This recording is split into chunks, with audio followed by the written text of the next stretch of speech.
Yahudi Ortodoks, Pincas Labide pun ya, percaya pada historitas kebangkitan. Kalau nggak salah Bart Ehrman pun percaya, dia sama posisinya dengan Pincas. Percaya dengan historitas kebangkitan, namun tidak menerima Yesus sebagai Allah, itu aja. Ya, ada yang bertanya tadi?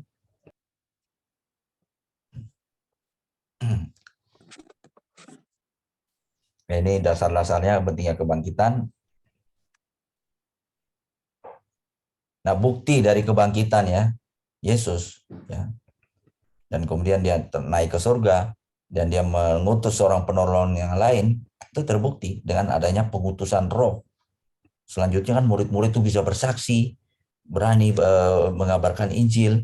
Itu karena Roh Kudus, itu berangkaian dari bukti kebangkitan. Kemudian ada mujizat-mujizat, penyembuhan fisik. Kita lihat Petrus tadi bisa membangkitkan anaknya mati, Paulus bisa membangkitkan juga Eutychus, ya. Dan banyak orang-orang yang bertobat. Ini adalah bukti. Seandainya Yesus tidak bangkit, ini nggak akan terjadi. Banyak sekali bukti-buktinya. Ya. Keselamatan melalui persatuan dengan Yesus. Gereja juga adalah bukti dari kebangkitan Yesus. Pengampunan dosa, penghiburan, pengutusan para utusan Injil. Ya, kita bebas dari kuasa hukuman dan kuasa dosa. Jaminan bahwa Injil itu benar. Kebangkitan itu sendiri. Ya. Dan Yesus akan datang kedua kali untuk menghakimi dunia ini. Nah, itu semua ini yang bukti dari kebangkitan. Itu. Ya. Ya. Jadi memang Alkitab sudah mencatat memang dengan sangat lugas ya tentang kebangkitan, itu hal yang pasti.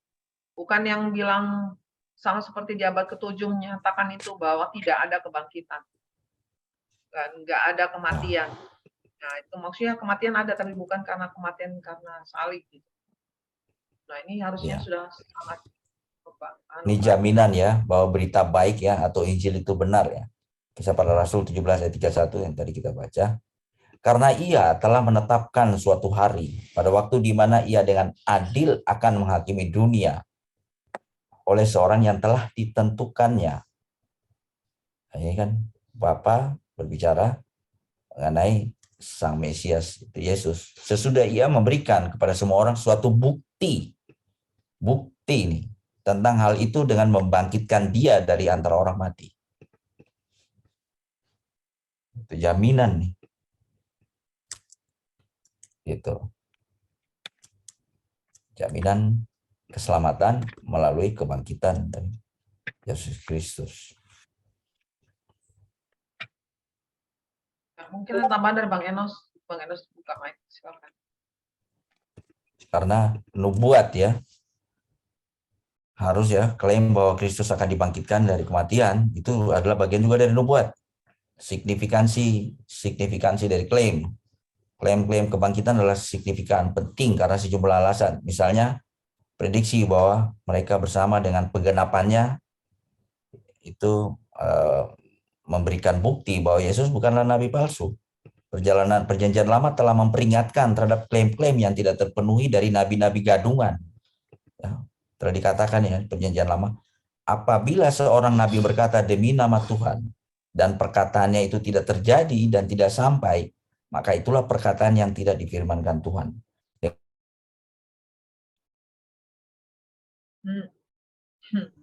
Salam Pak Signa. Salam Bu. Ini Sedikit ya, saya mau jelasin ini sedikit aja ya. Sedikit sebentar Bu ya. Artinya apa? Yesus sendiri telah menubuatkan tentang kematiannya. Dan itu terjadi. Kalau Yesus tidak menubuatkan kematiannya, dan apalagi dia tidak bangkit, itu Yesus bukan nabi. Terbukti merombak bait Allah ini dalam 3 hari, aku akan mendirikannya kembali. Nah, itu terjadi kan? Jadi itu membuktikan karena sesuai dengan ulangan tadi. Jika seorang berkata nubuat tapi tidak terjadi, dia itu nabi palsu. Ya. Silakan Bu. Halo Bu. Ya, Diana. halo Pak. Ini kan yang aneh ini kan cuma satu nih, RT 6 ya Pak ya, yang mengaku bahwa Yesus itu diserupakan. Apa memang hanya RT 6 aja? Itu dapat dari mana sih Pak sebenarnya Pak? Ya itu yang saya tanyakan itu Pak. Nah, itu kan agak aneh karena pada tahun itu kan semua ya, bahkan di luar Alkitab ya, saksi-saksi dari sejarawan Romawi, Tacitus, sejarawan Romawi Sotinus, sejarawan Yunani, Talos, sejarawan apa namanya, Syria, Maraber Serapim, dan semua itu kan menyaksikan, dan mereka tidak memiliki kepentingan sama sekali kan, itu ditulis. Tapi kok setelah beratus-ratus tahun kemudian ada yang mengatakan hanya satu ayat ya, tidak ya, itu kan harus dibuktikan. Itu Mungkin sih. yang Pak Singa, mungkin yang ditanya oleh Bu Ines barusan, yang diserupakan itu karena RT 6 ngambil dari kitab Basiledes atau kitab Apokrif. Filipus Pak, kitab Oh Bidat, iya, Injil Filipus. Filipus ya Pak. Iya. Itu kan itu udah jauh banget. Sementara kitab-kitab itu kan, bahkan Talus itu kan menulis soal gempa bumi kegelapan yang terjadi di Yerusalem pada saat penyaliban.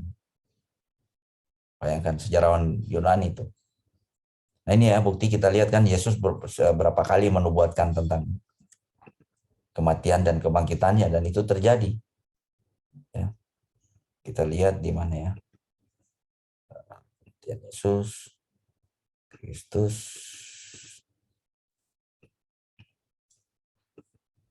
Banyak ayat-ayatnya Yesus menubuatkan tentang kematian dan kebangkitannya. Misalnya dia beri perumpamaan satu tanda ya kepada orang Farisi, tanda Nabi Yunus kan.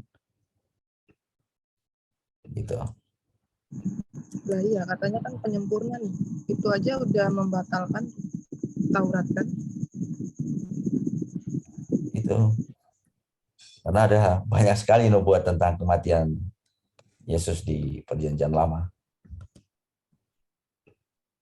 Nanti kita ke situ ya, tapi kita fokus kepada kematiannya ya. Dan kebangkitannya. Ada Pak, dua kalimat dari saya, bisa? Ya silakan Pak. Ya, yang pertama dalam pendahuluan saya katakan tadi, tidak hanya kelahiran, pekerjaan Yesus, kematian, kebangkitannya sudah dinubuatkan dalam Perjanjian Lama. Artinya tidak ada istilah yang kebetulan dan lain sebagainya. Ini yang pertama. Yang kedua, kita lihat apakah memang itu yang disalib itu tidak mati tetapi diserupakan. Saya sering berdebat dengan teman-teman kita, sumber Anda dari mana gitu ya. Kalau Anda pakai sumbernya dari Injil Barabas, Injil Thomas, itu tidak diakui, tidak masuk kanon gitu ya. Artinya jangan diambil sumber-sumber yang lain sehingga bisa menyalahkan, mendiskreditkan itu Alkitab itu gitu ya. Jadi ini perlu kita misalnya kita terangkan itu sumber Anda dari mana gitu ya. Jadi sekali lagi kalau itu diambil dari sumber yang lain, bahwa kita tidak mengakui hal-hal seperti itu. Terima kasih. Ya betul, terima kasih Pak. By the way, ikuti terus, nanti saya sharing lah untuk bab ini ke teman-teman yang ikuti pengajaran ini. Ya, Pak Oke. Singa. Iya. Kemudian Ngasih ini. tambahan sedikit. Oh ya, lanjut. Silakan Pak. Silakan Pak. Enggak, tadi biasanya kalau saya akan tanya balik itu. Kalau akan diserupakan berarti Allahmu jahat banget ya, orang nggak tahu apa-apa diserupain gitu kan, lebih jahat berarti, tidak sesuai rencananya. Dan yang kedua mengenai kebangkitan saya akan tanya balik. Adakah satu orang Muslim yang pernah melihat Allah Subhanahu wa Ta'ala? Mereka akan bingung itu. Karena apa? Orang bermimpi didatangi Nabi si Momo aja mereka udah kebingungan, tuh udah dikira penistaan katanya kan. Jadi apapun yang menurut yang menurut Alkitab benar itu pasti akan dibalik sama mereka. Jadi kita harus membalik pola pikir mereka juga untuk menjawab itu. Bodoh-bodohin aja mereka juga nggak tahu jawabannya soalnya. Tapi memang ya Lanjut, di Pak. orang-orang ateis pun ya, orang ilmuwan apa semua kan pingin menyelidiki historical tentang Yesus kan. Nah ini kita akan dapatkan nih jawaban-jawabannya. Nah misalnya nih, Yesus sendiri kan menubuatkan tentang kematiannya kan, dan kebangkitannya. Misalnya kita baca ini di mana ini? Matius 12 ya, ayat 38 sampai 42 yang saya katakan tadi.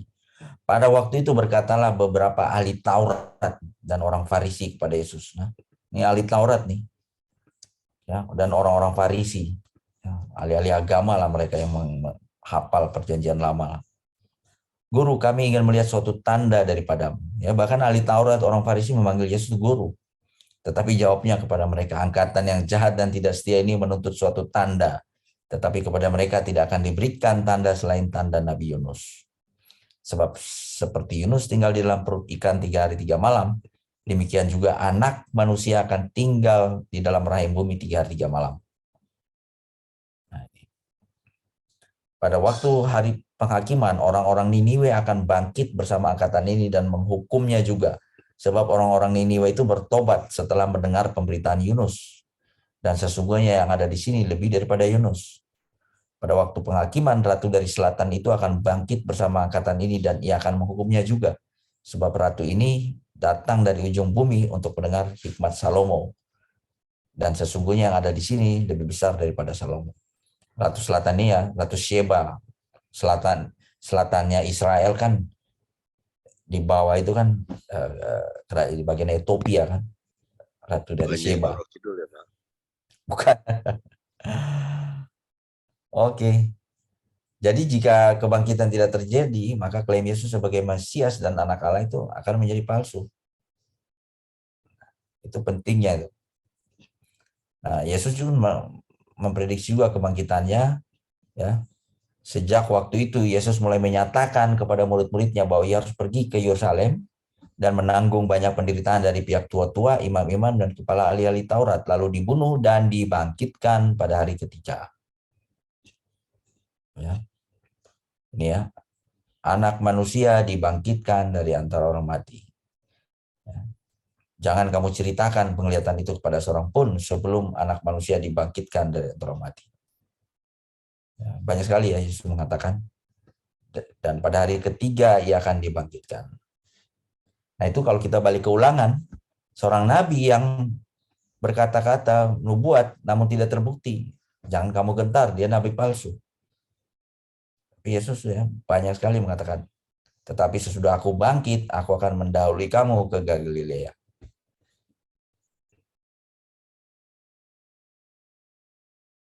Ya, kita lanjut. Ini nubuat-nubuatnya. Ya, ayat-ayatnya. Kita lanjut aja.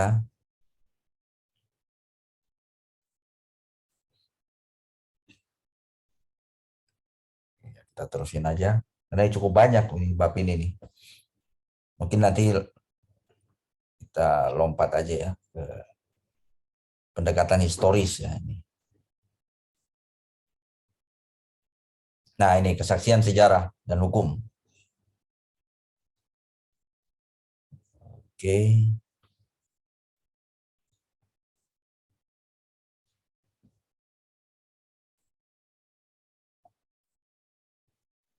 Kita lewati. Ya bahkan ya, pensiunan detektif ya, Departemen Kepolisian Los Angeles, itu dengan keahliannya, dia mencoba mengevaluasi ya kesaksian para saksi mata yang ditulis di Alkitab, apakah sesuai ya dengan ini, apakah itu hasil karangan atau memang benar-benar nyata. Itu semua berkesimpulan ya, nyata, historikal. Kita tahu yang sangat terkenal seorang wartawan kan, siapa namanya tuh? Dia tadinya tidak percaya, seorang ateis, kemudian dia mencari bukti-bukti dan dia melakukan investigasi seperti seorang wartawan, itu akhirnya dia jadi percaya. Namanya siapa ya? Lupa ya. Ada bukunya yang sangat terkenal. Nantilah.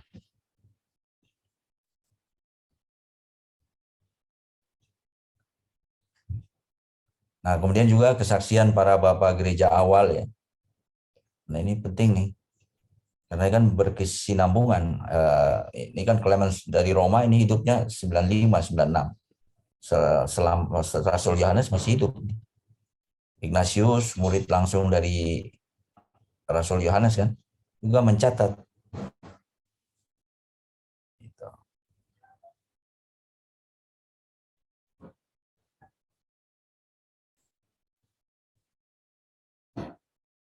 Polikarpus juga murid dari Yohanes yang mencatat juga ini. Nah, dibangkitkan Allah dari antara orang mati. Jadi baik Alkitab, bapak-bapak gereja, sejarawan-sejarawan, semua menulis tentang kebangkitan.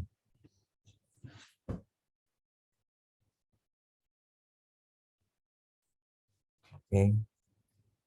Justin Martyr dalam bukunya, bahkan dia judul bukunya aja On the Resurrection, tentang kebangkitan. Oke, ini adegan kebangkitan. Bagian-bagian ini membahas fakta-fakta seputar kebangkitan. Fakta-fakta sebelum kebangkitan. Yesus mati. Bangsa Romawi adalah algojo ulung. Tetapi mereka bukanlah penemu metode eksekusi yang sangat mengerikan ini. Kita tahu ya, bangsa Asyur yang paling kejam. Itu cara-cara penyaliban tuh yang invent ya, menemukan tuh adalah bangsa Asyur. Kayak ngeri kalau bangsa Asyur itu sempat mengepung Yerusalem. Yerusalem mengalami kengerian kan, tapi pada saat satu malam itu 185.000, kalau kita baca di Raja-Raja, itu malaikat Tuhan tuh menghancurkan destroyer angel, membunuh 185.000 pasukan Asyur yang mengepung Israel. Makanya ingat Yesus waktu di mana? Di Taman Getsemani, waktu Petrus mengangkat pedang, Yesus berkata, sarungkan pedangmu. Jangan kamu kira aku tidak dapat meminta kepada Bapakku di sorga untuk mengirimkan 12 legion malaikat. Itu ada artinya, teman-teman. Pada saat itu, zaman Romawi, satu legion itu terdiri dari 6.000 pasukan. 6.000 pasukan. 6.000 kali 12 berapa? 6.000, coba saya tulis ya, kali 12. Itu 72.000. Nah, satu malaikat yang di kisah raja-raja itu membunuh 185.000 loh pasukan Asyur. Jadi kali aja itu 72.000 kali 6.000, miliar-miliaran. Artinya bisa kiamat saat itu. Kalau Yesus mau ya. Itu yang dia bilang kepada Petrus, sarungkan pedangmu itu. Apa kau pikir aku tidak bisa meminta kepada Bapakku untuk mendatangkan 12 legion malaikat? Luar biasa. Nah, terus lanjut. Jadi artinya bangsa Romawi itu yang sudah algojo penyaliban, yaitu salah satu bukti bahwa memang benar-benar mereka melakukan tugasnya dengan baik dan sempurna ya. Kemudian ini sekilas.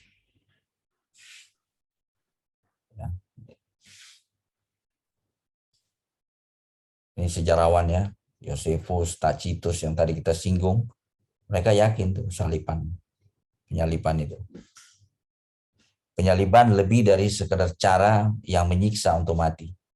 Jadi bukan ini memang penyiksaan. Bukan hanya kalau mati dipancung kan kelar, tapi memang itu dimaksudkan untuk menyiksa dulu. Jadi luar biasa ya penderitaan Yesus ya. Fakta-fakta yang berhubungan dengan kematian juga dicatat di keempat Injil. Ya. Bahkan dia sekalipun dia udah mati, tentara Romawi masih memastikan lagi dengan menusuk itu kan. Menusuk tombaknya. Ini ada hal yang menarik teman-teman. Saya kasih lihat ya. Mungkin udah pernah dengar belum soal air dan darah yang ditulis oleh Yohanes. Ternyata ada penemuan sainsnya. Luar biasa ya. Kenapa Yohanes menulis itu air dan darah?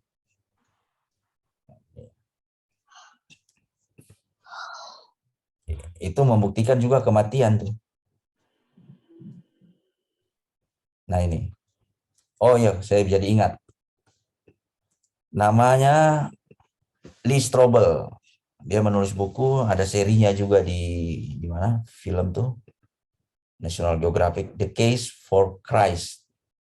Dia menulis buku The Case for Christ. Dia melakukan investigasi seorang wartawan profesional mengenai Yesus Kristus dan akhirnya dia percaya. Nah, itu ada namanya pericardial effusion. Kan Yohanes menulis mana ya? Ditusuk keluar cairan dan darah kan, itu namanya pericardial effusion. Jadi orang yang mati memang itu akan mengeluarkan semacam plasma dan darah. Nah ini terlihat cairan seperti bening diikuti dengan darah yang banyak. Sebagaimana Yohanes, seorang saksi mata, menggambarkan peristiwa itu dalam Injilnya.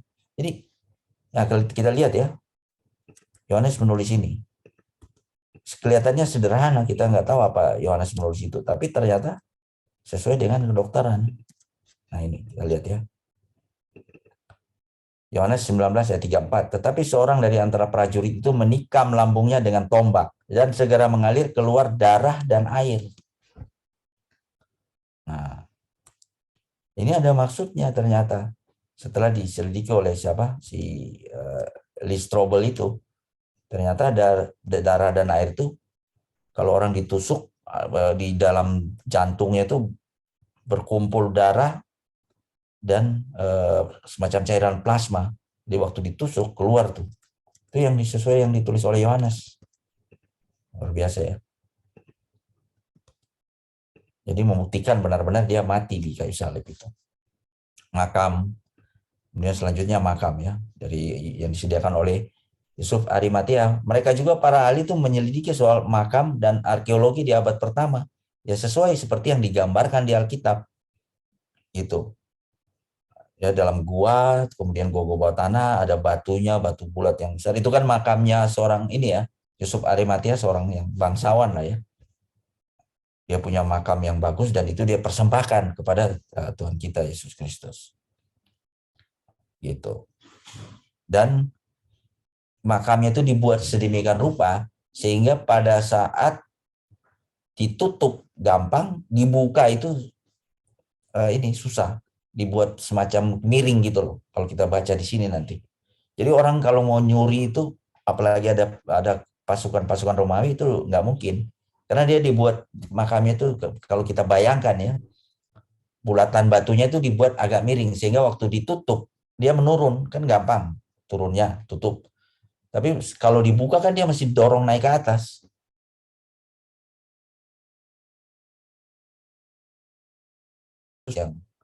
Yang menjaganya itu. Ini diselidiki oleh para ahli nih dan arkeolog. Makam yang dibuat dari batu-batu itu seperti apa kira-kira ditemukan. Gitu. Nah ini kan contoh nih. Jelaslah dari deskripsi kitab-kitab Injil tentang kubur kosong. Bahwa kubur itu adalah jenis kubur akrosolia. Atau kubur bangku dengan batu gulung sebagai pintunya. Gitu. Mungkin ada yang mau bayangkan ini enggak? Seperti apa kuburannya?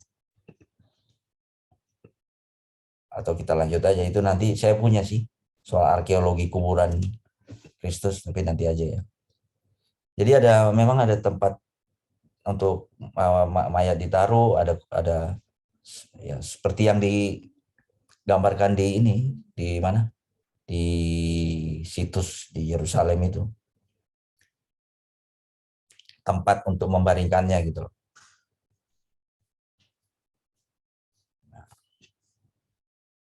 Penguburan. Itu tadi soal kuburannya. Dirempah-rempah kan kebiasaan orang Yahudi ya. Nah, ini persiapan jenazah untuk penguburan menurut Misna.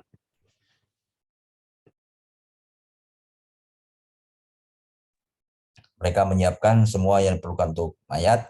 Mereka mengurapi, membilasnya ya, dengan syarat mereka tidak menggerakkan anggota tubuh mayat. Ini Jacob Neusner, seorang rabi yang terkenal ya, Mishnah.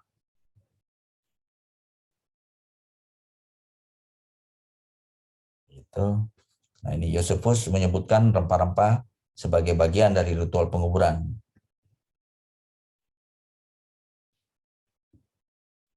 Nah, ini.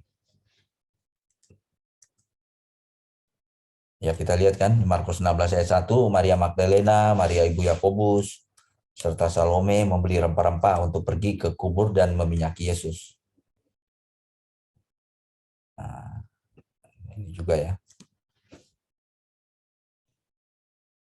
Berdasarkan informasi dari keahlian arkeologinya, Magnes memberitahu kita bahwa rincian yang dicatat oleh para penulis Alkitab konsisten dengan kebiasaan yang diketahui dan praktik normal pada waktu itu. Jadi narasi Alkitab ya memang sesuai dengan praktek-praktek Yahudi pada saat itu. Ya, kuburannya, persiapan penguburannya, bentuk kuburnya, kemudian proses pemakamannya, dirempah-rempah.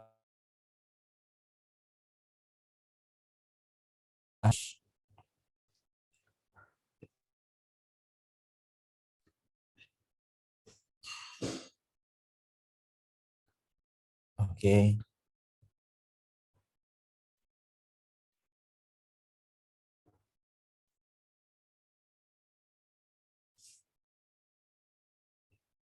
Ini Bart Ehrman ya, mencoba membantah.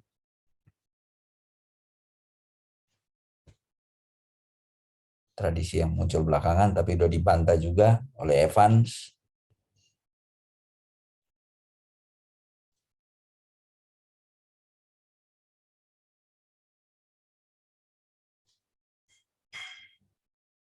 Nanti saya kirim aja buat teman-teman baca. Ada yang mungkin bisa buat presentasi, diringkas. Bagus. Yesus disalibkan, menerima penguburan.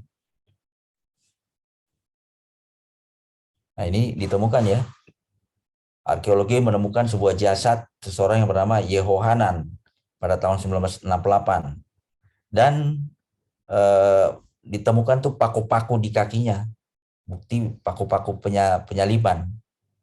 Gitu. Ini kan paku-paku. Membuktikan memang ada penyaliban yang dengan cara seperti waktu Yesus disalib. Nah, ini kan Yohanan itu ini ya, ada paku ini, tertusuk paku dan seterusnya. Nah, bahkan Yusuf dari Arimatia ini ya seorang anggota Sanhedrin, ya, mahkamah agama Yahudi yang sangat penting, ya, meminta izin untuk menurunkan tubuh Yesus. Jadi nggak sembarangan si siapa Yusuf dari Arimatia itu, dia menjadi seorang yang bertobat ya, dan dia memberikan kuburannya untuk sebagai tempat ya penguburan Yesus.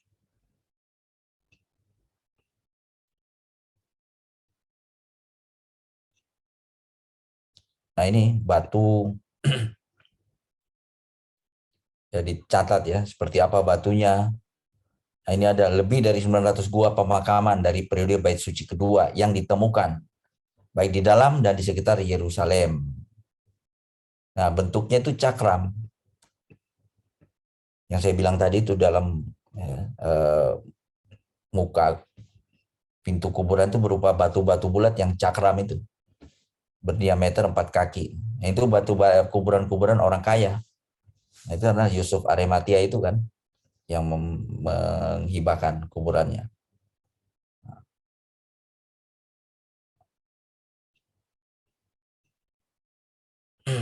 Nah, ini kan pada zaman Yesus batu-batu bulat yang menghalangi sangat jarang dan hanya muncul di makam-makam orang Yahudi yang paling kaya.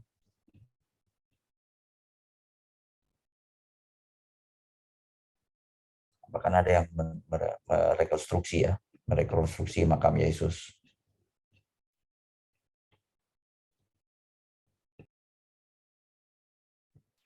Ya, ini ya, sesuai narasi kan.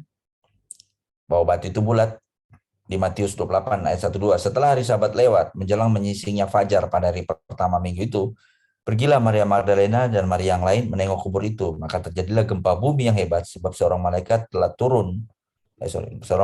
Tuhan turun dari langit dan datang ke batu itu dan menggulingkannya. Lalu duduk di atasnya. Nah ini kan, siapa yang akan menggulingkan batu itu? Nah, batu-batu itu digulingkan, berarti dia bulat, cakram. Nah itu ada, itu kuburan orang kaya, Yusuf Arimatea. Jadi sekali lagi narasi Alkitab dari kuburannya aja itu udah sesuai dengan penemuan-penemuan arkeologi. Gitu.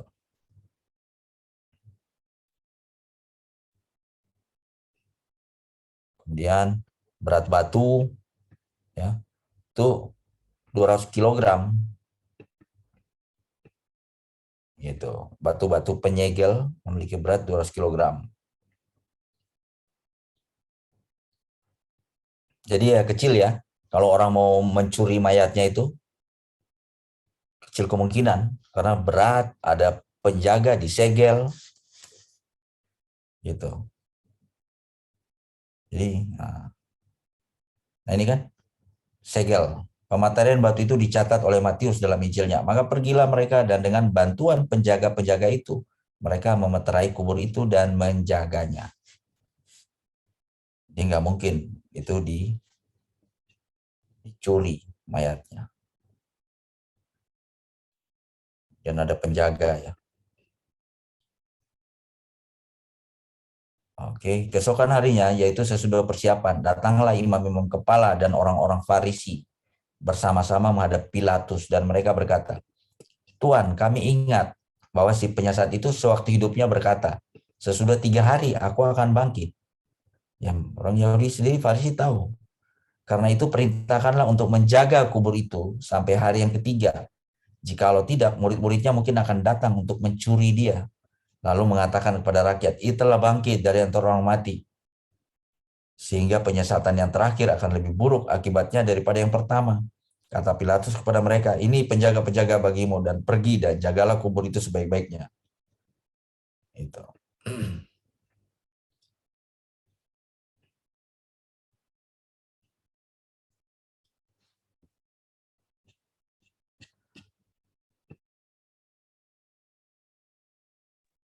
Jadi ini ya penjaganya Romawi ya, dan dia sangat taat dengan perintah Pilatus. Gak mungkin dia ini membangkang, hukumannya mati. Ya, jadi tentara Romawi.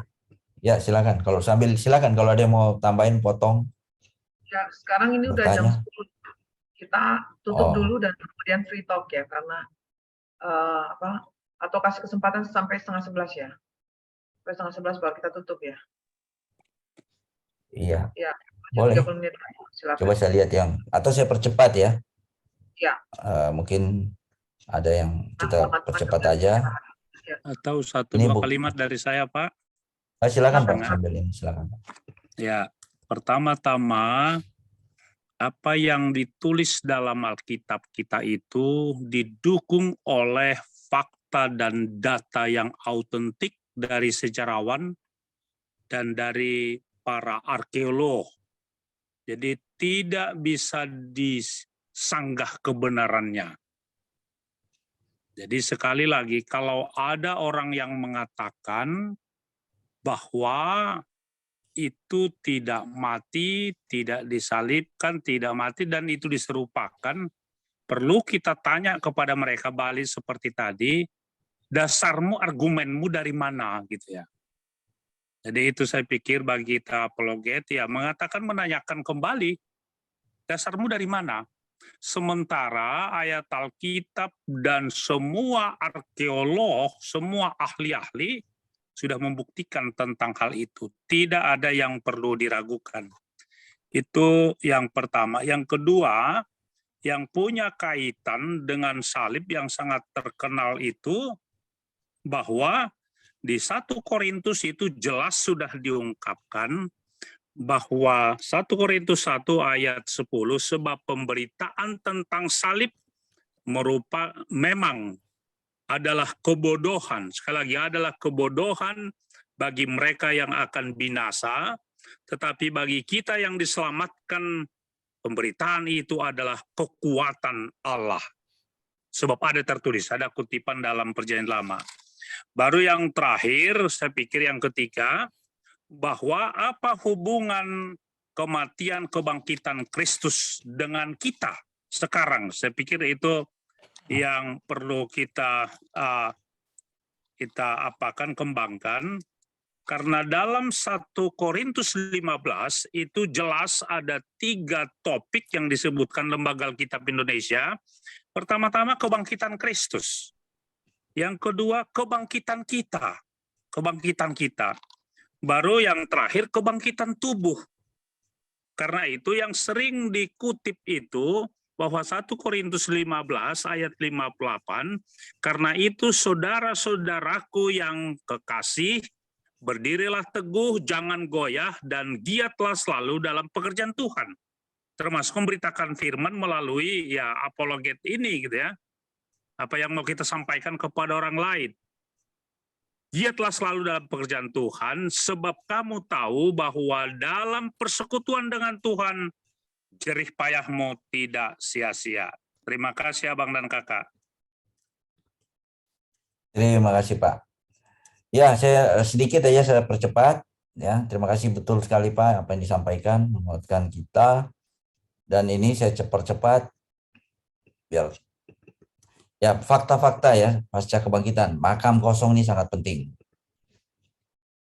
Nah, kemudian ini ada saksi-saksinya ya, makam kosong ya dari perempuan-perempuan, Maria Magdalena, Maria yang lain, dan bahkan disusul oleh Rasul Petrus ya.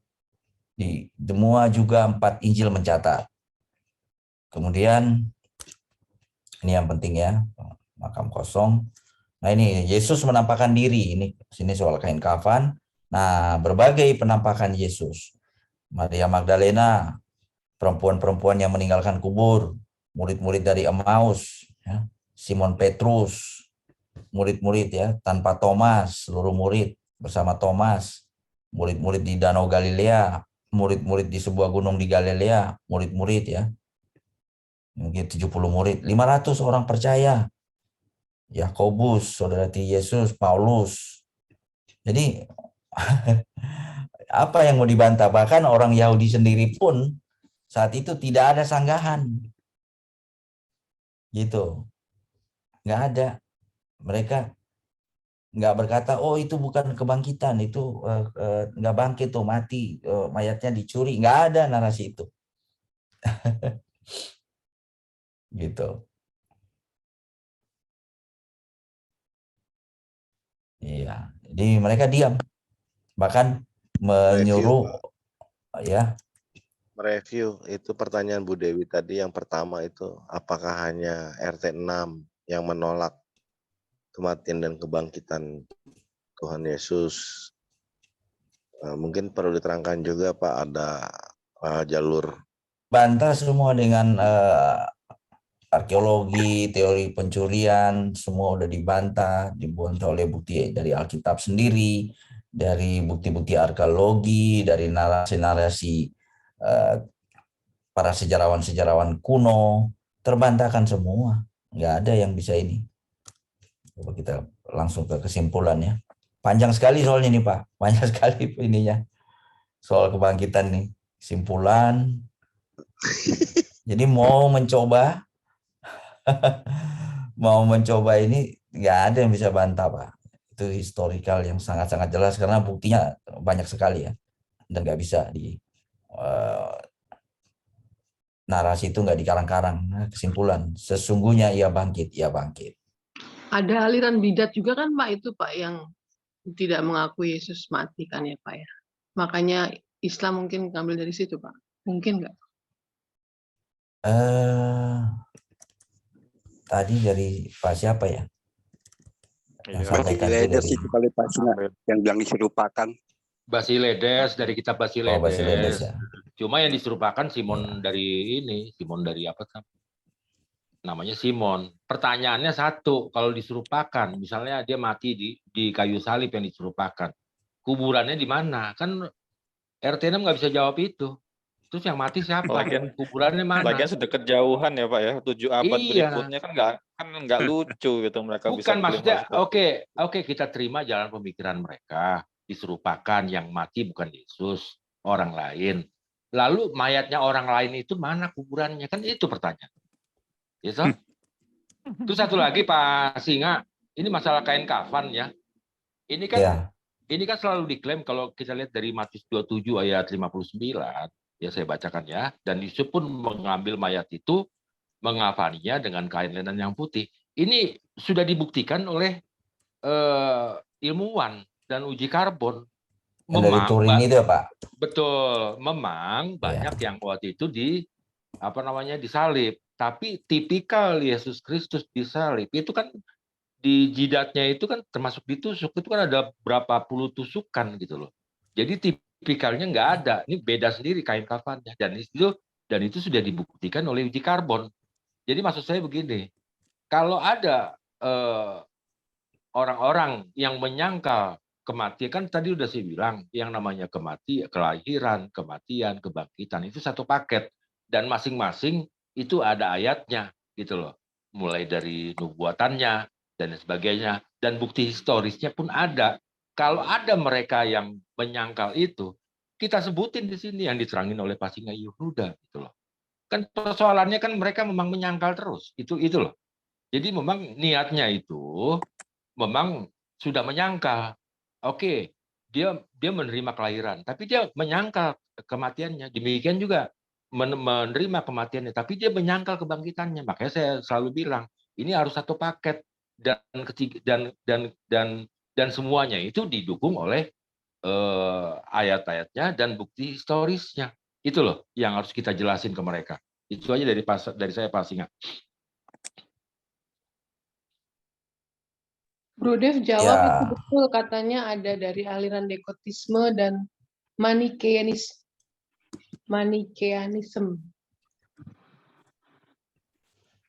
Ya itu jauh belakangan Bu, jauh bukti-bukti sejarah yang awal itu ini nggak ada yang bisa membantah itu Bu.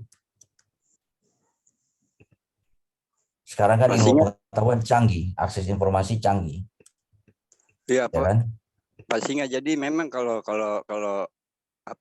yang teori diserupakan memang sudah terbantahkan dengan bukti sejarah ya Pak ya, bahwa Yesus memang disalibkan. Jadi mau diserupakan dengan apa? Historinya jelas, memang ada cerita mengenai histori. Nah, kemudian orang masih mencari celah lagi Pak Singa. Celahnya apa? Yaitu bahwa apakah benar Yesus sungguh-sungguh mati. Akhirnya kan mereka mengembangkan teori lagi, ya mungkin Yesus itu tidak mati sungguh-sungguh mati, tetapi hanya mati suri atau pingsan Pak. Seperti itu kan. Jadi ada teori yang lagi mereka kembangkan setelah tidak bisa membantah tentang penyaliban, karena penyaliban historinya kuat sekali. Cari celah lagi, ya Yesus memang tidak mati, tetapi pingsan atau mati suri aja gitu. Ya. Tapi silakan ternyata itu baca di baca di dokumen yang saya kirim itu Pak. Nih teori kematian yang tampak mati, rincian teori, ya udah terbantah Pak, terbantah. Ini bukti-buktinya. Terus teori apalagi? Ini semua nih diskusi.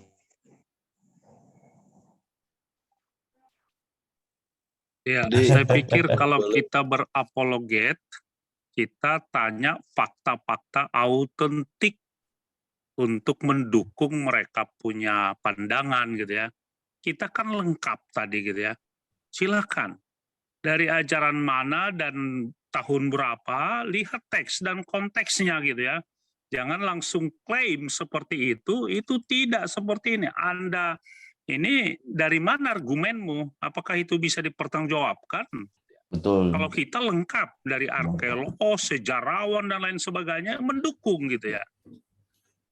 Saya pikir ini yang perlu kita sampaikan kepada mereka, supaya mereka juga, saya pikir, tanda petik, supaya lebih cerdas gitu ya.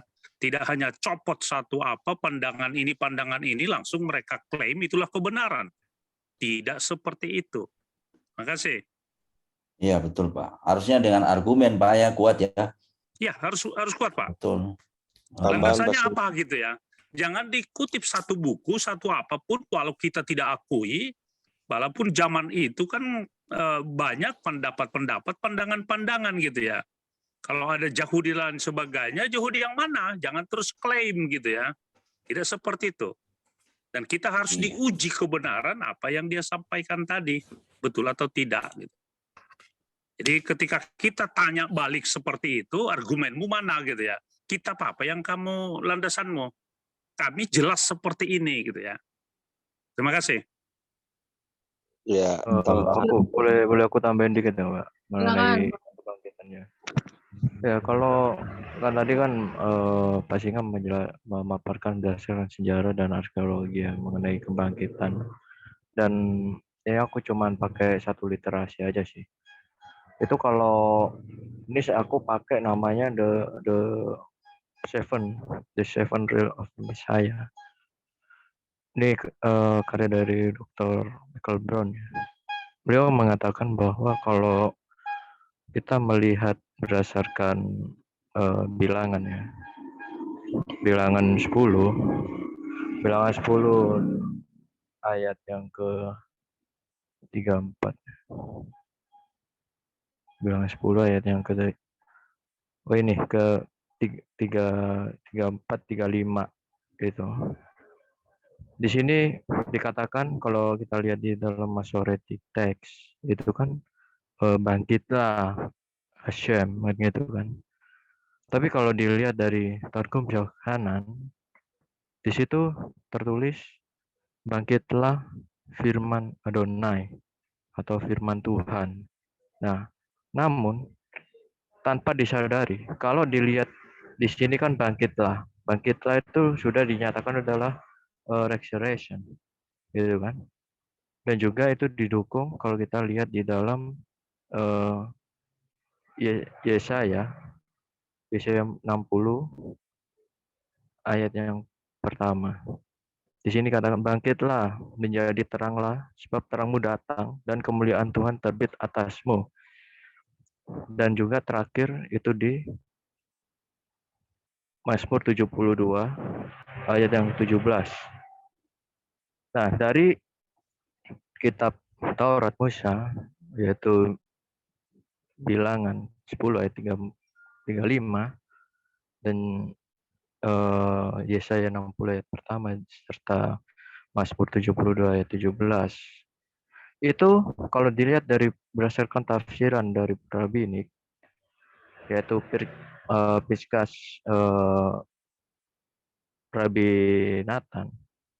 Di sini menyatakan kalau beliau merujuk kepada Bilangan 10 ayat yang ke-35 mengatakan bahwa ini adalah Mesias. Di mana Mesias itu yang dipilih itu antara Mesias dan Harun. Dan Hakados Baruch yaitu Tuhan yang Maha Tinggi menyatakan dia memilih Mesias berdasarkan narasi Mazmur 110 ayat yang keempat berdasarkan peraturan Melkisedek yaitu sebagai imam dan raja. Yang pertama itu mengenai Rabbi Nathan gitu ya. Dan juga dengan ayat yang lain dari tafsiran baik dari Mazmur 104 ayat yang kedua, Yesaya 60 ayat yang pertama, dan Mazmur 72 ayat yang ke-17. Dari ketiga ayat ini, itu membuktikan bahwa pengenapan dan nubuatan merujuk kepada Mesias. Di mana para rabbinik itu mempercayai bahwa Mesias itu harus bangkit. Seperti apa yang dinubuatkan khususnya nabi-nabi besar yaitu Yesaya gitu. Bahkan sesuai doa Salomo merujuk kepada Daud itu juga merujuk kepada Mesias. serta di Yeremia 30 ayat yang ke-9 itu juga Mesias semua. Gitu. Jadi dari ayat-ayat inilah membuktikan bahwa Mesias yang sah, Mesias yang dijanjikan merujuk kepada Kejadian 12 ayat yang ketiga itu adalah di mana Mesias itu harus bangkit gitu. Dan juga kalau kita tarik dari belakang lagi yaitu Kejadian 3 ayat 15 gitu, di mana dia meremukkan kepalanya. Itu adalah salah satu bukti dia adalah sebagai hakim atas kerajaan maut. Jadi kebangkitannya itu dia menyatakan bahwa dialah yang layak untuk sebagai hakim yang adil gitu. Maka dari itu di sini dari ayat-ayat yang lain itu sudah membuktikan bahwa pengenap kebangkitan itu sudah tergenapi melalui satu pribadi, yaitu Yesus Kristus itu sendiri. Makanya kalau kita baca di dalam Mazmur 49 ayat yang ke-10, di sini katakan kubur kosong supaya ia tetap hidup untuk seterusnya dan tidak melihat lubang kubur. Itu. Jadi ini ayat-ayat buatan mesianik tentang kebangkitan. Makanya scholars Judaism Rabbinic yaitu ultra orthodox yaitu Piscus Lapide mempercayai bahwa kebangkitan Yesus itu sudah dinarasikan dan sesuai apa yang berdasarkan pandangan dari para rabi kuno dan juga tergenapi berdasarkan apa yang tertulis di dalam kitab-kitab para nabi. Makanya Josephus Flavianus di dalam Jewish War Antiquenes menyatakan bahwa Yesus bangkit pada hari ketiga dan dia telah mengenapi apa yang telah dinubuatkan oleh para nabi selama ribuan tahun yang lalu gitu. Jadi ini sudah membuktikan dan jelas bahwa kebangkitan Yesus itu bukan omong kosong, bahkan itu sudah berdasarkan kitab suci, berdasarkan rabi kuno, dan juga berdasarkan sejarawan gitu. Jadi tidak bisa dipelak lagi. Makanya kalau ada Injil yang lain menyatakan Yesus diserupakan, Yesus tidak bangkit, itu adalah penyangkalan dari bidat-bidat di abad belakangan. Contoh seperti Docetisme, terus bidat Cerinthus, Marcion juga. Ini adalah salah satu bentuk penyangkalan dari mereka, di mana khususnya Cerinthus yang telah dicap oleh Rasul Yohanes menyatakan dia adalah anak sulung iblis. Dia mengatakan bahwa Yesus adalah manusia biasa, gitu. Dia adalah manusia biasa yang layaknya seperti kita, gitu. Dan dia lupa bahwa Yesus mempunyai hypostatic union. Dan kalau di dalam Judaism itu mempercayai merujuk anak Allah itu merujuk kepada Ben David dan kemanusiaannya itu sebagai hamba itu adalah Mesias Ben Yosef gitu. Nah, jadi itu sih yang aku tambahin sih Pak Singa, itu aja. Lanjut. Ya, mantap, thank you. Ya, silakan Bapak Ibu. Ya, ini aku Masih Pak. Itu tadi kita kali waktu kasih sama Pak Yehuda linknya Pak Simon. Untuk menjawab Pak Simon tadi, saya coba kasih yang ringkas saja. Bahwasanya konsep penyalipan itu adalah konsep penyiksaan. Sudah dikasih tahu bahannya juga tadi sama Pak Yehuda, Pak Singa, bahwa yang membuat adalah bangsa Asyur dan Babilonia, dikembangkan dan disempurnakan oleh bangsa Romawi. Jadi proses penyaliban juga itu dengan melewati penyiksaan sebelumnya. Tusuk lambung, tusuk jantung, segala cambuk, segala macam. Kalau ada orang yang bisa mati suri lewatin itu, kasih tahu saya, Pak. Iya. Menurut saya kalau orang udah ngalamin itu nggak mungkin mati suri, mati beneran itu. Kalau sampai hari ini saya ngikutin tren aja. Kalau sampai ada hari ini orang yang mati suri tapi melewati itu semua, kasih tahu saya. Saya datang, saya mau nyalam doang, belum tentu saya sembah. Itu Pak. Thank you. Kalau masih ada, Pak ya. Ya, kalau aku mau nambahin sewaktu Yesus menyampaikan dia ingin mati ya. Dia akan mati tentang kesengsaraannya. Kan di situ kan di Matius 16 ya ayat 23. 22. Petrus kan langsung bilang waktu Yesus bilang di ayat 21-nya bahwa dia akan menderita, dibunuh, dan bangkit pada hari ketiga. Lalu Petrus menarik Yesus ke samping dan menegur dia katanya, mudah-mudahan Allah menjauhkan hal ini Tuhan. Jangan sampai hal itu terjadi pada Tuhan. Nah, di situ Tuhan sudah jelas langsung menjawab. Tuhan menoleh lalu berkata kepada Petrus, pergi dari sini, penggoda. Engkau menghalang-halangi aku. Pikiranmu itu pikiran manusia, bukan pikiran Allah. Dan Yesus berkata kepada pengikut-pengikutnya. Ya gitu. Jadi Yesus sudah langsung diusir itu pikiran dari iblis. Jadi bukan dari Allah. Jadi kalau itu mah nggak aneh kita. Mereka itu memang merefleksikan bukan pikiran Tuhan, pikiran iblis. Ya, jadi 3 kali pemberitaan tentang ya kesengsaraan, kematian dan kebangkitan Yesus. Yesus sudah terus terang katakan seperti itu gitu ya. Jadi tidak ada alasan sebenarnya murid-muridnya juga mungkin karena mereka lupa apa yang dikatakan Yesus itu. Ya. Jadi itu juga refleksi bagi kita ya jangan lupa apa yang sudah disampaikan oleh Tuhan kita. Iya, makasih. Iya, kalau di perjanjian terjemahan baru malah lebih keras ya Tuhan Yesus bilang malahan enyahlah iblis. Ya. Tuhan Yesus ngomongnya gitu. Betul. Nah, jadi bisa manusia itu dipakai iblis menjadi alatnya. Jadi saya sering katakan dalam sejarah gereja ketika orang bisa ya menghalang-halangi pertumbuhan perkembangan gereja bisa sama seperti Petrus dipakai iblis setan sebagai alatnya gitu ya. Tapi kita lihat dalam sejarah gereja semakin dibabat semakin merambat gitu ya. Karena kuasa Tuhan ada di dalamnya.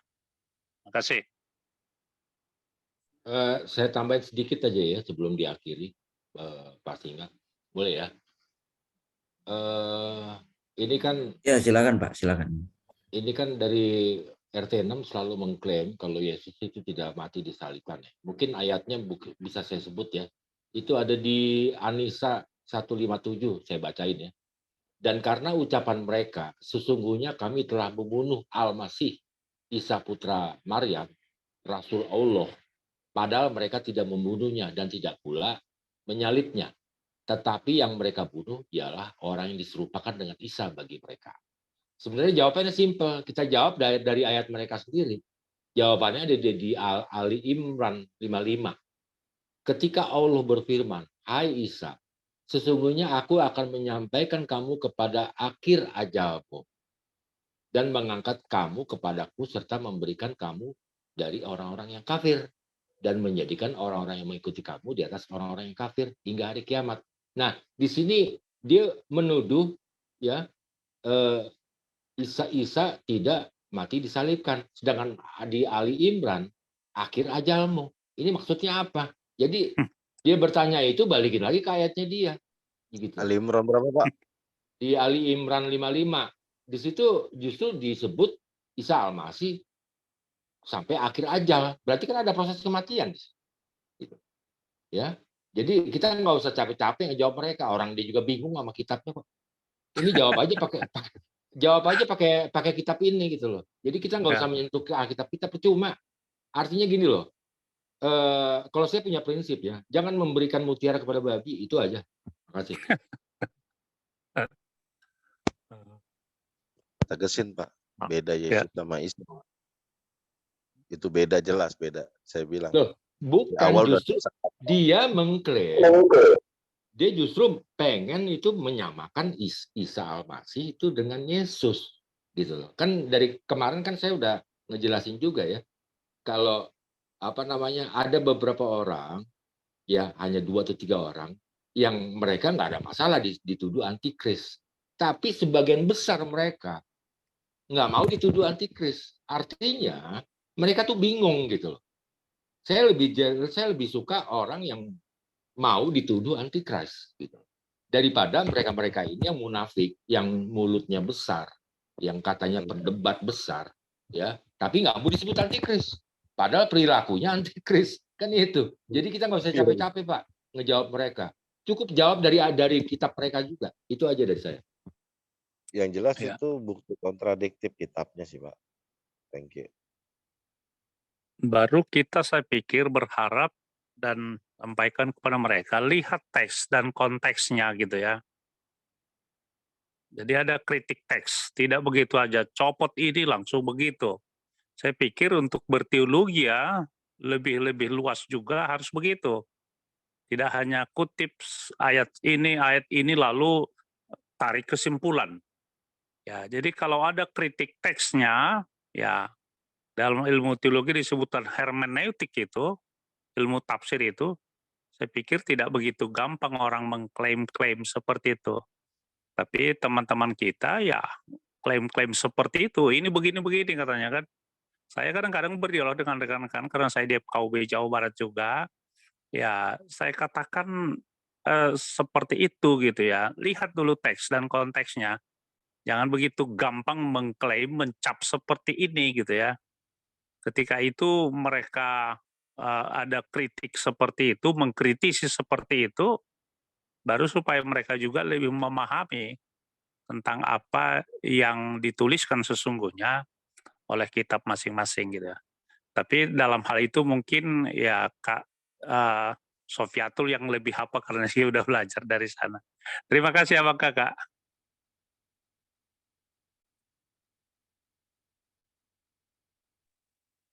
Ayo lanjut Pak, atau ditutup atau gimana karena waktu? Ya, Kak Julia. gimana Bu Julia?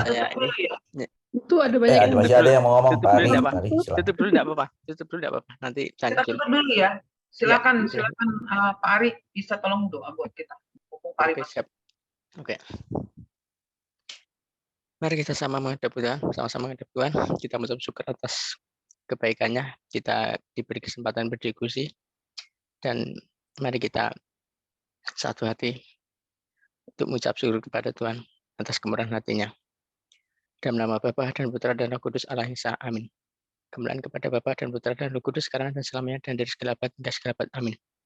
Segala kemuliaan, segala puji syukur hanya bagi Allah yang Maha Besar, yang berkata di kerajaan surga, yang menciptakan langit dan bumi.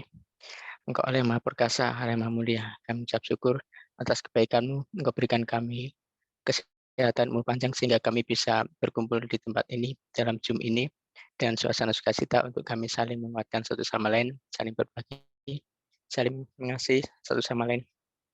Terima kasih karena keberadaan kami ini semua adalah karena anugerah-Mu.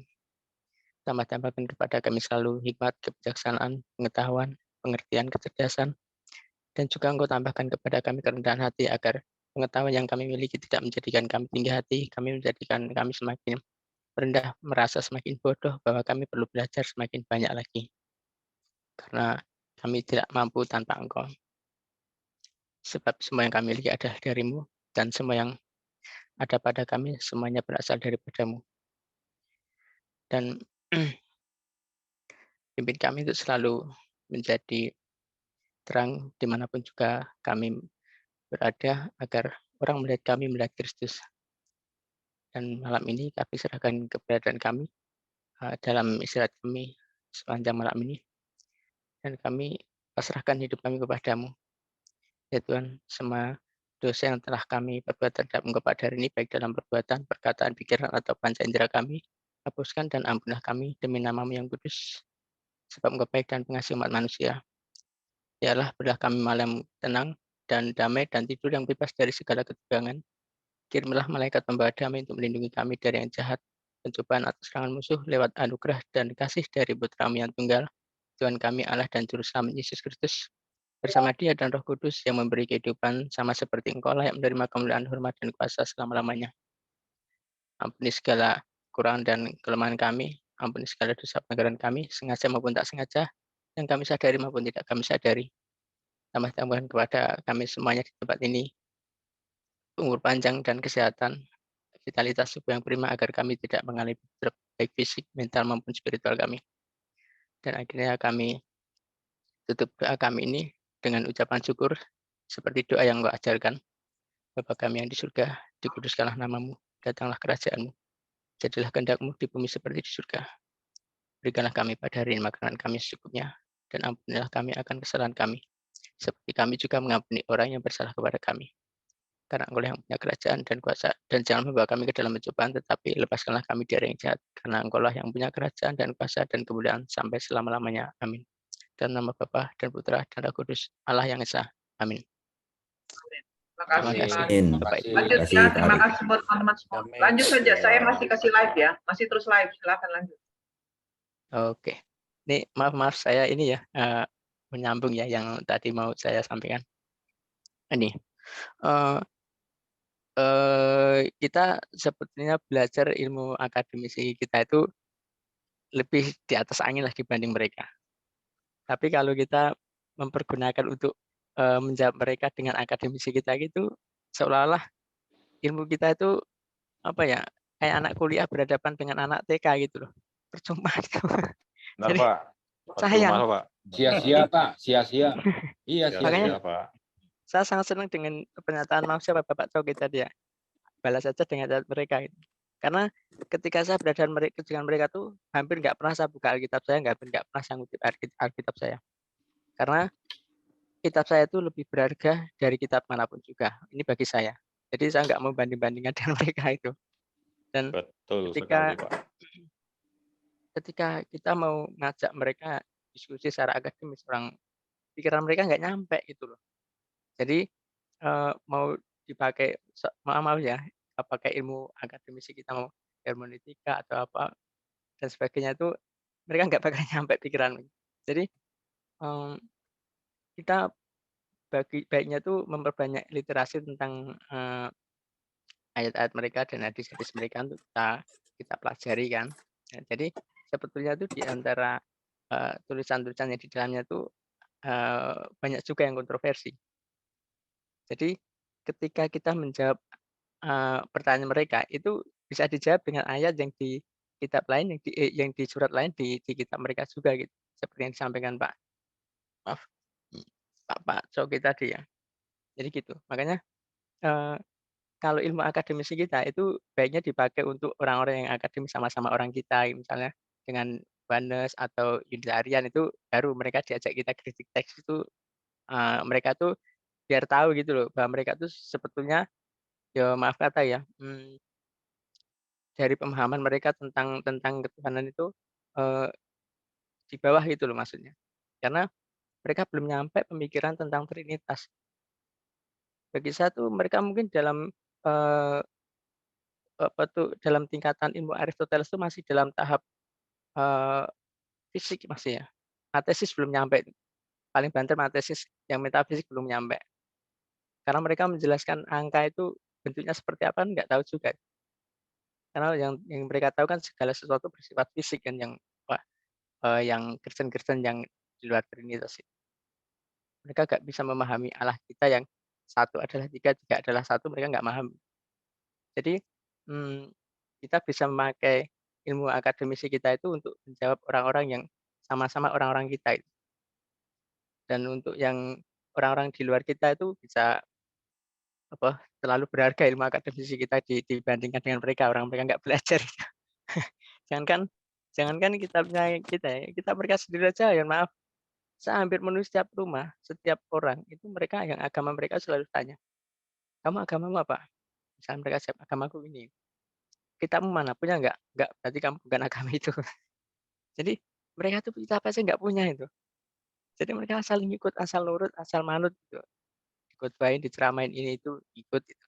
Jadi kalau kita menghadapi mereka dengan akademis sia-sia sekali kita. Percuma itu, kita buang-buang energi. Jadi seperti Amsal mereka dengan kebodohan mereka kita jawab dengan kebodohan sekali.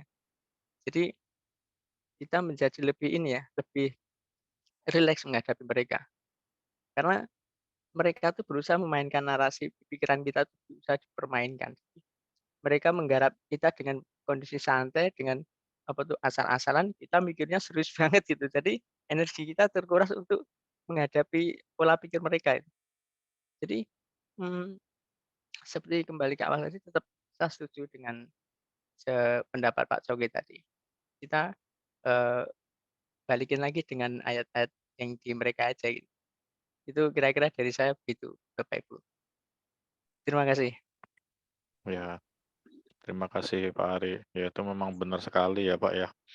Kalau kita pakai ayat-ayat kita juga mereka tidak bakal nyampe. Karena apa? Tidak ada Roh Kudus bersama mereka. Jadi semua yang kita jelaskan, karena saya sering melihat di komal-komal itu teman-teman kita menjelaskan sampai detail juga mereka bodoh amat gitu Pak. Makanya kita sekarang kita lebih senang membolak-balik logika mereka aja gitu. Mereka bicara tentang Allah, kita tanya lagi Allahnya mereka. Kita bodoh-bodohan aja sama-sama bodohnya gitu. Emang Allahmu pernah ada? Siapa yang pernah ngelihat? Ada nggak ya pernah menyaksikan? Ada nggak saksinya? Jadi kita bolak-balik logika mereka aja. Kalau kamu berani menyatakan perbedaan, ayo gitu. Toh juga mereka nggak bakal berani. Emangnya Allah SWT sama dengan Allah YHWH? Mereka kan main dua kaki Pak di situ. Oh iya, sama-sama kuasa, sama-sama tinggi. Itu biasanya jawaban secara umum gitu. Tapi untuk menyatakan pasti berbeda, mereka nggak akan berani, Pak. Di satu sisi mereka ragu, di satu sisi mereka mencoba untuk mencari persamaan gitu. Sebenarnya harus dari sisi kita yang memang benar-benar kuat untuk memahami bahwa kita ini berbeda. Secara esensi, kitab kita ini isinya totally different, sama sekali berbeda. Mungkin secara penamaan tokoh, secara kronologi sejarah, mungkin ada sedikit-sedikit yang mirip karena memang mereka mengambil dari kitab-kitab bidat-bidat yang sudah ada sebelumnya gitu, yang memutarbalikkan sejarah yang sudah ada gitu. Jadi memang nggak akan pernah ketemu titik temu. Jadi lebih baik kita memainkan memutarbalik logika mereka atas kitab mereka sendiri gitu. Karena kalau kita terus menjelaskan kitab kita, mereka nggak bakal ngerti Pak. Ya, saya pikir begini Pak. Ya, itu kan mereka kan ada rukun iman. Salah satu rukun iman itu adalah mempercayai kitab-kitab gitu ya. Apa itu kitab-kitab? Taurat, Zabur, dan Injil gitu ya. Dari situ aja salah satu kitab masuk, ya berarti Anda tidak mengakui seperti ini. Sementara Anda mempercayai dalam rukun iman salah satu percaya kepada kitab-kitab kan gitu. Ya, jadi betul seperti tadi, dari alur cara pandang mereka, kita arahkan mereka juga gitu ya. Ya, makasih. Betul Pak. Karena gini ya, saya melihat itu ketika sebetulnya dari mereka kan kitab-kitab kan diakui juga Injil, Zabur, terus Amsal kan ada. Tapi masalahnya mereka kitabnya sendiri aja nggak punya, terus mau orang-orang kitab kita itu kadang parah juga itu. Makanya Kayak gini Pak. saya paling Kalau seneng itu kalau paling seneng itu saya nanggapi mereka kalau mereka nanya kita gini. Orang Kristen kenapa sih Allahnya 3? Tiganya 3 gimana? Sekarang buka kitab kamu. Kalau mengatakan kami, itu kaminya ada berapa? Kami bisa 10, bisa 100, bisa 1.000.000. Nah sekarang lebih banyak mana? Udah lebih membingungkan lagi mereka nanti, ya kan? Kan di kitab mereka kan ketika Yang bingung kita Pak, kami, kan? bahwa Iya. kitab sucinya belum dipelajari, dipahami, apalagi diimani gitu ya. Tapi sudah bisa berkomentar gitu ya. Apalagi itu persoalan kitab di situ, suci juga Pak. belum dia Persoalan di situ. pahami, imani, apalagi kitab suci orang lain kan. Jadi hanya copot ayat sini, copot ayat sana, langsung itu dibeberkan kemana-mana gitu ya. Tapi dia lupa, tidak tahu bagaimana teks dan konteksnya gitu ya. Pokoknya ini pokoknya, kalau udah begitu nggak bisa berdebat, nggak bisa Kalau sudah berdialog begitu, kalau gitu. nggak bisa dialog Pak, nggak bisa ketemu gitu. Makanya kan kalau saya selalu nanya, kalau kamu mengimani Taurat dan Injil yang mana yang kamu imani? Mana buktinya bukunya yang kamu miliki sekarang tentang kitab Taurat dan Injil? Kamu bilang Alkitab salah. Kamu Ya, bilang itu Bible yang aja ada di kita kita harapkan salah. gitu. Nah, iya, makanya saya selalu membolak-balik pikiran mereka, Pak. Karena kalau kita kasih detail juga mereka nggak akan mengerti dan nggak mau mengerti. Karena apa? Nggak ngerti, Pak. Mereka sudah mendeklar bahwa kitab mereka itu bukan kitab sejarah. Jadi mereka tidak akan peduli dengan pembahasan kita mengenai arkeologi dan lain-lain. Jadi mereka entah mereka pura-pura bodoh atau mereka disetel seperti itu, kita juga nggak tahu. Tetapi yang pasti, kalau saya selalu bolak-balik logikanya mereka gitu. Saya nanya balik gitu. Daripada saya yang ditanya, ya saya nyerang balik gitu. Lebih baik begitu. Memang terkadang-kadang untuk orang-orang yang, tapi kalau beberapa orang seperti si Madya, si Tristan, dia yang memang detail pemahamannya ya. Tapi mereka lebih bisa diajak berdialog daripada memang muslim yang abangan, yang mereka cuma ngotot seperti apa yang ada di pikirannya mereka begitu. Iya, pokoknya begini, pokoknya gitu. Pokoknya begitu. Karena apa? Mereka itu intinya mereka mengimani kitabnya, walaupun itu bohong, walaupun enggak, pokoknya imani aja isinya. Jadi mereka tuh prinsipnya begitu, Pak. Iya. Jadi memang ini memang sedikit tricky sih memang untuk menjelaskan kepada mereka. Ada orang-orang yang mau menerima dan ada orang-orang yang lebih banyak orang yang mereka sebenarnya masa bodoh aja dengan kitab kita. Selain mereka persoalannya mereka serang itu cuma tentang kenapa sih menuhankan manusia, gitu, kenapa sih Tuhannya 3 itu aja pokoknya mereka selalu tanyakan di mana-mana gitu. Bosen juga kadang ngejawab dan ngejelasin hal itu kepada mereka, Pak. Kalau salah satu yang saya sampaikan sama mereka secara kronologis, kitabmu tahun berapa? Alkitab tahun berapa gitu ya? Jadi Itu dari juga situ aja gitu ya. Jadi kalau kau mau katakan itu Alkitab kami palsu, aduh argumenmu gimana gitu ya. Ya, bagaimana saya dalam sederhana saya katakan seperti ini. Biar mereka pahami, saudara pahami, saya seperti ini. Kalau ada misalnya pertanahan gitu ya, ada sertifikat yang pertama, ada sertifikat yang berikutnya, yang mana lebih asli? Saya bilang kan, dari situ silakan mereka berpikir untuk itu gitu ya. Kenapa Anda klaim kalau pertanahan itu ini tanahku gitu ya, sementara Anda baru belakangan, lagi selisihnya ada 600 tahun kan gitu. Jadi kalau seperti itu baru supaya lebih berpikir lebih apa teman-teman kita. Jadi kalau saya di mereka susah berdialog ke situ katanya, biarin aja gitu. Ya, makasih Pak. Ya coba teman-teman yang lain yang sudah Tadi aku lihat Pak Simon Dole tadi dia buka mic deh. Silakan Pak Simon. Pak Simon ini rajin soalnya. Pak Simon dulu, Pak In Your Name, wah ini juga sering ini sama-sama saya keliling di komal-komal di TikTok ini. Silakan berbagi pengalamannya dong. Iya, kalau aku sih cuma mau mengajak teman-teman bahwa memang mereka itu nomor satu, waktu itu aku udah pernah ngomong juga sih. Mereka tuh sebenarnya sudah ditanamkan bahwa mereka itu sempurna. Hanya bayangan doang, hanya ditanamkan doang, tapi kenyataannya itu kan tidak gitu. Padahal sebenarnya tuh kita harus menyampaikan kepada mereka sebenarnya, karena mereka kan merasa mereka tuh sempurna gitu loh, tapi mereka nggak tahu sempurnanya tuh di mana apa gitu kan. Padahal sebenarnya kita harus memberitahu ke mereka bahwa 99,99 kalau aku bilang itu berbeda dari Alkitab.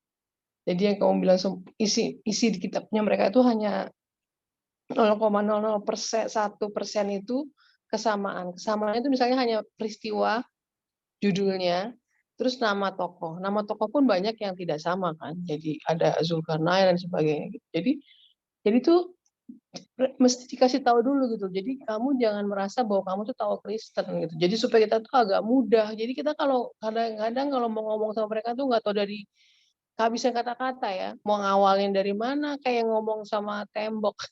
Karena mereka tuh udah pasang tembok seolah-olah mereka tahu gitu loh. Padahal mereka sama sekali nggak tahu. Itu yang mungkin kita mesti memberitahu dulu sama mereka. Misalnya mau mulai debat gitu, kamu udah pernah baca Alkitab belum?